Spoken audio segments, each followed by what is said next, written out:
SSC English second paper এই বইটি থেকে সাফিক্স প্রিফিক্সের প্র্যাকটিস পড়া হচ্ছে। তো এখানে 10 নাম্বারে বা 10 নাম্বারে বলা হচ্ছে যে smoking produces dash effects on man.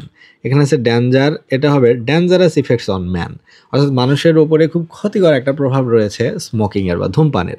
By smoking a man incurs both physical and dash loss and economical loss, একটা আর্থিক এবং শারীরিক একটা ক্ষতির সম্মুখীন হয় ধূমপান করলে।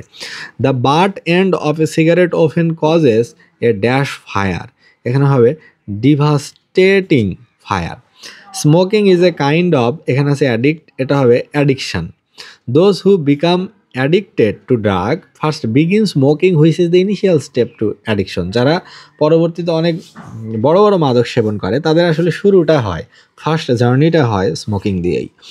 We should raise dash dash, we should raise non smoking awareness, N E double S, অ্যাওয়ারের সাথে এনি ডাবল এস লাগালে awareness, non smoking awareness among our people. আমাদের মানুষের মাঝে আমাদের একটা ধূমপান বিরোধী কার্যক্রম চালাতে হবে।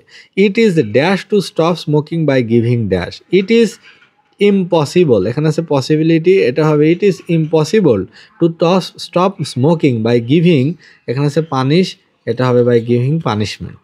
তারপর dash effort from everybody is essential to minimize smoking, তাহলে এখানে আছে আউট, এটা হবে a double L O U T, all out effort from everybody, অর্থাৎ সকলের পক্ষ থেকে একটা সমন্বিত প্রচেষ্টার মাধ্যমে ধূমপানকে নির্মূল করা যেতে পারে বা কমানো যেতে পারে।